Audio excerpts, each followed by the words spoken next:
जालन्यामध्ये गुणरत्न सदावर्ते यांच्या गाडीवर मराठा आंदोलकांनी हल्ल्याचा प्रयत्न केलाय। मराठा आंदोलकांना पोलिसांनी ताब्यात घेतलंय। जालना शहरातील नागेवाडी इथली ही घटना आहे। दृश्य आपण पाहू शकतो। सदावर्ते यांची ही गाडी आणि या गाडीवर मराठा आंदोलकांनी हल्ल्याचा प्रयत्न केलेला आहे। पोलिसांनी या आंदोलकांना ताब्यात घेतलेला आहे। या गाडीवर मराठा आंदोलक धावून गेले। गाडीच्या काचेवर त्यांनी हात सुद्धा मारले। अशी दृश्य आपण पुढारी न्यूजच्या टीव्ही स्क्रीनवर पाहतोय आणि त्यानंतर या आंदोलकांना पोलिसांनी ताब्यात घेतले। आपले प्रतिनिधी गौरव साळी फोन लाईन वरून जोडले गेलेले आहेत। अधिकचे तपशील त्यांच्याकडून घेऊ। गौरव, पाहायला गेलं तर आज जालन्यामध्ये धनगर उपोषण करते दीपक कोराटे यांची भेट घेण्यासाठी गुणरत्न सदावर्ते जालन्यात आले होते आणि या दरम्यान जालना शहरातील नागेवाडी या ठिकाणी त्यांच्या गाडीवर मराठा आंदोलकांनी हल्ल्याचा प्रयत्न झालेला आहे। आपण जर पाहायला गेलं तर या ठिकाणी दीपक कोराटे यांच्या भेटीसाठी ते जालन्यात आले असता नागेवाडी या ठिकाणी त्यांच्या व्हॅनिटी व्हॅनवर मराठा आंदोलकांकडून हाताने व्हॅनिटी व्हॅनचे काच फोडण्यात आलेले आहेत। आपण जर पाहायला गेलं तर यावेळी पोलिसांनी हे मराठाचे आंदोलक यांना ताब्यात घेतलेला आहे आणि जो रस्ता आहे तो वाहतुकीसाठी मोकळा केलेला आहे। मात्र या घटनेमुळे जालन्यात खळबळ झालेली आहे। आणि बरं, धन्यवाद गौरव या सगळ्या तपशिलांसाठी। बातमी आपण पाहतोय जालन्यामधून। जालन्यामध्ये गुणरत्न सदावर्ते, ॲडव्होकेट गुणरत्न सदावर्ते यांच्या गाडीवर मराठा आंदोलकांनी हल्ल्याचा प्रयत्न केलेला आहे। खरं तर गुणरत्न सदावर्ते यांनी मनोज जरांगे पाटील यांच्या मराठा आंदोलनासंदर्भात वारंवार काही वक्तव्ये केलेली होती। त्यांचं असं म्हणणं होतं की मी कायद्याची बाजू मांडतोय। मनोज जरांगे पाटील यांच्या संदर्भात सदावर्ते सातत्यानं बोलत होते आणि त्यामुळे मराठा समाजामध्ये, जरांगेंच्या समर्थकांमध्ये, मराठा आंदोलकांमध्ये सदावर्ते यांच्या बाबतीत एक संतापाची लाट होतीच आणि त्याच संतापाच्या लाटीचा परिणाम म्हणून आता जालन्यामध्ये त्यांच्या गाडीवर हल्ल्याचा प्रयत्न मराठा आंदोलकांकडून झालेला आहे। दृश्यांमध्ये आपण पाहू शकतो नेमकं काय झालंय। पोलिसांनी आंदोलकांना अडवलेलं होतं, मात्र गाडी जवळ आल्यानंतर पोलिसांची नजर चुकवून हे आंदोलक गाडीवर धावून गेले। गाडीच्या काचेवर हात मारलेले आहेत। गाडीवर हल्ल्याचा प्रयत्न मराठा आंदोलकांकडून झालेला आहे। मराठा आंदोलकांना आता पोलिसांनी ताब्यात घेतलेलं आहे।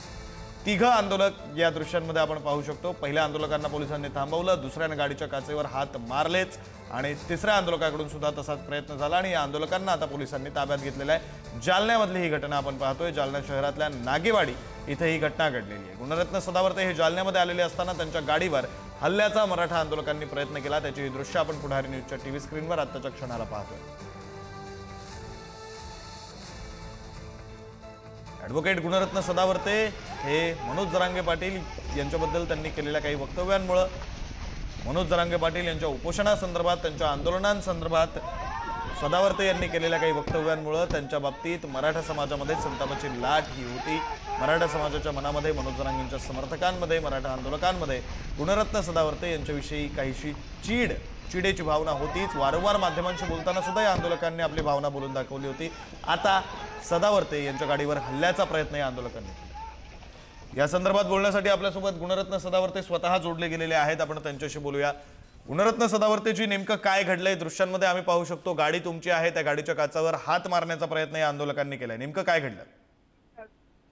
मला असं वाटतंय की वैचारिकरित्या खुळं झालेलं असं जरंग्याचं जे हे आहे, आंदोलन आहे आणि त्या आंदोलनाचे त्या फ्रस्ट्रेशन मधले, म्हणजे मी चॅलेंज दिलं होतं की त्या GR मधून काहीच मिळणार नाही, काहीच मिळालं नाही, मिळूच शकत नव्हतं आणि त्या एका नैराश्यपोटी अशा प्रकारचे भ्याड हल्ले कुणावर एक केले जाऊ नये। लोकशाहीमध्ये बोलण्याचा अधिकार आहे, परंतु अशा प्रकारे जर हल्ला करून जर जरंग्या किंवा जरंग्याचे जे कोणी मास्टर माइंड, गॉडफादर, राष्ट्रवादी काँग्रेसचे वयोवृद्ध पुढारी शरद पवार आज बोलणार आहेत की नाही, शरद पवार म्हणजे धनगर भावाने माझ्या पडळकरांनी, माझ्या हक्क्यांनी काही बोलल्याबरोबर त्यांना गुदगुली होते, त्यांना खात सुटते। आज बोलणार आहेत की नाही शरद पवार या हल्ल्यांवर, की हे हल्ले म्हणजे त्यांच्यासाठी कुछ नाही आणि केवळ जातीय मानसिकतेतून केवळ टार्गेट करणे आणि बोलणे हे महत्वाचं आहे का,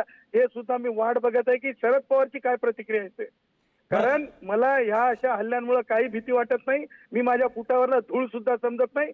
कारण तुम्हाला सांगतो, भारतीय संविधान सुदृढ आहे, हक्कांच्या बाबतीत सुदृढ आहे आणि कोणी कोणाला थांबवू शकत नाही आणि व्यवस्थेच्या चष्म्यातून बघून मग माझे धनगर भाऊ बोलणारे असतील किंवा माझे बंजारे भाऊ बोलणारे असतील किंवा माझे भटके विमुक्त असतील, ओबीसी असतील, त्यांच्या हक्कापासून सुद्धा कोणी थांबवू शकत नाही, त्यांच्या चळवळी थांबवू शकत नाही. हे डंक्याची चोट पे मला त्या जरंग्यालाही सांगायचंय आणि त्या व्यवस्थेलाही सांगायचंय, ती जरंग्यासाठी काम करते. बरं, आता या दृश्यांमध्ये आम्ही पाहू शकतोय 3 ते 4 आंदोलक आहेत, त्यांच्याकडून हा प्रयत्न झालाय. तुम्हाला वाटतं या आंदोलकांनी स्वयंस्फूर्तीने केला असेल का मग आणखी कोण असेल पाठीमागं? बघा, हे सगळं आहे ना, हे फिडेड आहेत, हे सगळे आहेत ना, हे प्रोजेक्टेड आहेत, हे सगळे आहेत ना, हे रेत. आता पोलिसांनी हे बघितलं पाहिजे की हे रेती उपसा करून विकणारे आहेत का, कारण का अवैध रेतीचे धंदे करणारे हा धंदेवाला आहे. आणि मी तर त्याला आता मी माझ्या धनगर भावांना भेटणार आहे, पोलिसांची कारवाई करतील, उघड पडेल की हे आंदोलक कशा म्हणजे विचार श्रेणीतून आणि कशा प्रकारे हे धंदा करायला निघालेत, हे सगळं लवकरच मला असं वाटतं की बाहेर पडेल. बरं, धन्यवाद गुणरत्न सदावर्तेजी, तुम्ही ही प्रतिक्रिया पुढारी न्यूजशी बोलताना दिली.